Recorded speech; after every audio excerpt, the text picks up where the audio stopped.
नमस्कार। आज के इस डेटा आधारित विश्लेषण में हम एक बेहद गंभीर मुद्दे पर बात करने वाले हैं। नेशनल क्राइम रिकॉर्ड्स ब्यूरो यानी एनसीआरबी के 2024 के ताज़ा आंकड़े सामने आए हैं।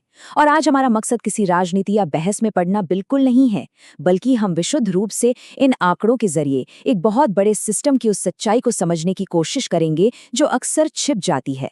तो चलिए बिना किसी देरी के इस पूरे डेटा को डीकोड करते हैं। पिछले कुछ समय में अखबारों और न्यूज़ चैनलों की कुछ सुर्खियों ने हम सभी को बुरी तरह झकझोर दिया है। नोएडा और भोपाल से जुड़ी ट्विशा शर्मा और ग्रेटर नोएडा की दीपिका नागर की बेहद दर्दनाक मौत की खबरें। इन घटनाओं ने स्वाभाविक रूप से एक जन आक्रोश पैदा किया। लेकिन जब हम इस पूरे मामले को डेटा के लेंस से देखते हैं तो एक बात बिल्कुल साफ हो जाती है।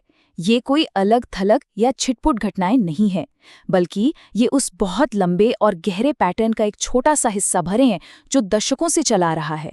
अच्छा, अब इस हकीकत की गहराई में चलते हैं। 90 मिनट। आज के इस मॉडर्न और तेज तर्रार दौर में जहां दुनिया इतनी तेजी से आगे बढ़ रही है, ये एक ऐसा नंबर है जो जमीनी हकीकत की एक बहुत ही कड़वी तस्वीर पेश करता है। भारत में आज भी हर 90 मिनट में एक महिला की मौत दहेज से जुड़े मामलों के कारण हो रही है। ये सीधा सा आंकड़ा हमें ये सोचने पर मजबूर कर देता है कि आखिर इतने सालों बाद भी बदलाव की रफ्तार इतनी धीमी क्यों है। भाग 1, एक जानलेवा विरोधाभास, दशकीय रुझान को समझना। अब जो बात यहाँ वाकई दिलचस्प है वो है ये स्पष्ट गिरावट। अगर हम 2015 के डेटा को देखें तो दहेज हत्याओं के 7,634 मामले दर्ज किए गए थे। वहीं 2024 में ये संख्या घटकर 5,737 हो गई है। यानी पिछले एक दशक में लगभग 1,900 मामलों की कमी आई है। एक नज़र में ये ग्राफ नीचे की ओर जाता हुआ दिखाई देता है, जो कि यकीनन एक सकारात्मक संकेत है। ये बताता है कि हाँ, कुछ हद तक सुधार तो जरूर हो रहा है। लेकिन असली विरोधाभास या पैराडॉक्स ठीक यहीं पर है। भले ही पिछले 10 सालों के ट्रेंड में एक गिरावट नजर आ रही हो, लेकिन जब हम इस 5,737 के आंकड़े को रोजमर्रा के हिसाब से तोड़कर देखते हैं तो जो परिणाम सामने आता है वो सिहरन पैदा करने वाला है। 15 मौतें प्रतिदिन, यानी पूरे देश में आज भी हर रोज 15 महिलाओं की जान जा रही है। ये संख्या इस बात का चीख चीख कर प्रमाण दे रही है कि भले ही प्रतिशत थोड़ा कम हुआ हो, लेकिन इस समस्या का कुल आकार और इसकी गंभीरता आज भी बहुत विशाल है। भाग 2, हॉटस्पॉट्स की मैपिंग, क्षेत्रीय असमानता। इस रीजनल डिवाइड यानी क्षेत्रीय असमानता को समझने के लिए इन आंकड़ों को देखना बहुत जरूरी है। 2024 में सबसे ज्यादा 2,038 मामले अकेले उत्तर प्रदेश में दर्ज किए गए हैं। इसके बाद बिहार में 1,078 और मध्य प्रदेश में 450 मामले सामने आए।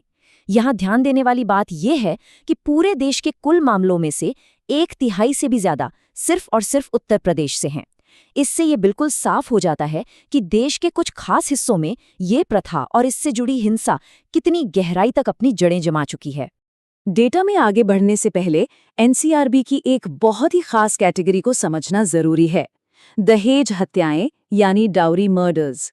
दरअसल इस श्रेणी में उन आत्महत्याओं या प्रताड़ना के कारण होने वाली अन्य अस्वाभाविक मौतों को शामिल नहीं किया जाता।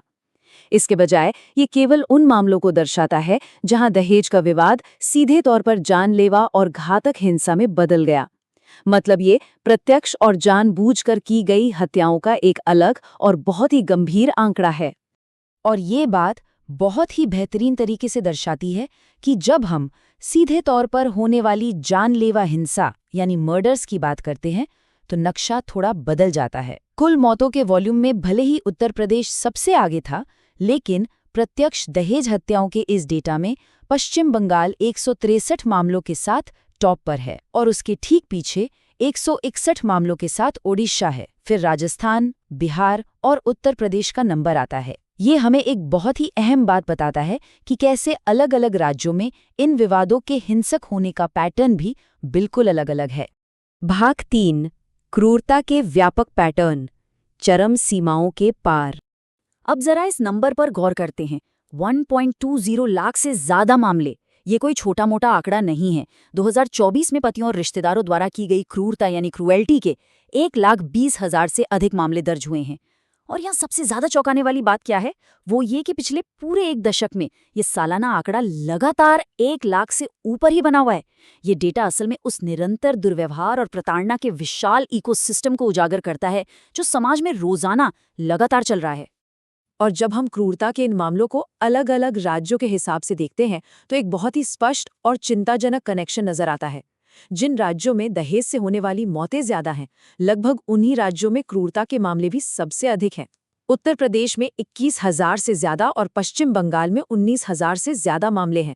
इसके अलावा राजस्थान, महाराष्ट्र और तेलंगाना में भी 10-10 हजार से अधिक मामले दर्ज हुए हैं। ये भारी ओवरलैप हमें साफ तौर पर बताता है कि ये सिर्फ कुछ एक्सट्रीम घटनाओं का मसला नहीं है, बल्कि ये दुर्व्यवहार की एक स्थापित और निरंतर संस्कृति का हिस्सा है। भाग 4, न्याय में रुकावट, प्रणालीबद्ध देरी। तो यहाँ सबसे अहम बात ये 37% का आंकड़ा है जो पेंडिंग यानी लंबित मामलों को दर्शाता है। अगर हम इतिहास उठाकर देखें तो सालों से ये पेंडेंसी रेट लगातार 30 से 40% के बीच ही अटका हुआ है। 2024 में दर्ज किए गए मामलों में से भी 37% मामलों पर अभी तक फैसला आना बाकी है। यह हमारी न्याय व्यवस्था में मौजूद एक बहुत बड़े बॉटलनेक या कह लें कि रुकावट की ओर सीधा इशारा करता है। इन सारे आंकड़ों का अगर कोई रियल वर्ल्ड इम्पैक्ट है तो वो ये कि शिकायतों के एक बहुत बड़े हिस्से का समय पर निपटारा हो ही नहीं पा रहा है। ये विचार करने वाली बात है कि जब हर साल 1 लाख से ज्यादा मामले दर्ज हो रहे हों और पेंडेंसी रेट भी लगातार इतना हाई बना रहे, तो इसका सीधा सा मतलब है कि हमारी न्याय प्रणाली पर बहुत ज्यादा बोझ है और इसकी वजह से जो लोग न्याय की उम्मीद में हैं उन्हें गंभीर देरी का सामना करना पड़ रहा है। और यही पूरा विरोधाभास हमें आज के इस अंतिम लेकिन सबसे जरूरी सवाल पर लाकर खड़ा कर देता है। कोई भी संकट पूरी तरह से कैसे सुलझ सकता है जब उसे रोकने के लिए बनाई गई न्याय व्यवस्था खुद लगातार बैकलॉग और देरी के बोझ तले दबी हो। 2024 का ये एनसीआरबी डेटा हमें सिर्फ कम होती मौतों का प्रतिशत नहीं दिखाता, बल्कि एक ऐसे सिस्टम का आईना दिखाता है जहां जमीनी हकीकत, प्रताड़ना की गहरी संस्कृति और न्याय मिलने में देरी आज भी एक बहुत बड़ी चुनौती है। ये एक ऐसा सवाल है जो हम सभी के लिए सोचने का विषय है। इस विश्लेषण से जुड़ने के लिए बहुत बहुत धन्यवाद।